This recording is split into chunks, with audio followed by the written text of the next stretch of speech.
দীর্ঘ 17 বছর পর কারাগার থেকে মুক্তি পেলেন 10 ট্রাক অস্ত্র চোরাচালান মামলা সহ বেশ কয়েকটি মামলায় সাজাপ্রাপ্ত বিএনপি নেতা সাবেক স্বরাষ্ট্র প্রতিমন্ত্রী লুৎফুজ্জামান বাবর। বৃহস্পতিবার দুপুরে কেরানীগঞ্জ কেন্দ্রীয় কারাগার থেকে ছাদখোলা গাড়িতে বেরিয়ে আসেন তিনি। এ সময় নেতাকে স্বাগত জানান আগে থেকে অপেক্ষায় থাকা কর্মী সমর্থকরা। জেলগেটের বেষ্টনী পেরিয়ে তার গাড়ি ঘিরে ফেলেন তারা।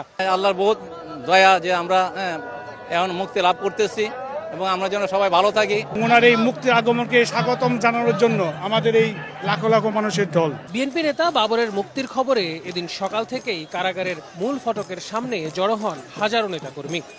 স্লোগানে মাতিয়ে রাখেন পুরো এলাকা।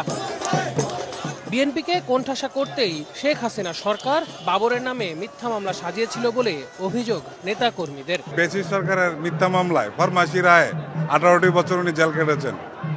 আজকে তিনি সুবিচার পেয়েছেন। এই নির্যাতনের উল্টা বিচার এই বেসিস সরকার শেখ হাসিনার এই বাংলার মাটিতে তাকেও কারাগারে যেতে হবে। স্বৈরাচারী সরকার, বুট চুর সরকার, কম্বল চুর সরকার, ওই সরকার বিনা দোষে বাবর ভাইকে 17টি বছর কারাগারে রেখেছে। মুক্তির পর গাড়ি বহর নিয়ে বাবর রওনা করেন সাবেক রাষ্ট্রপতি জিয়াউর রহমানের মাজারের উদ্দেশ্যে।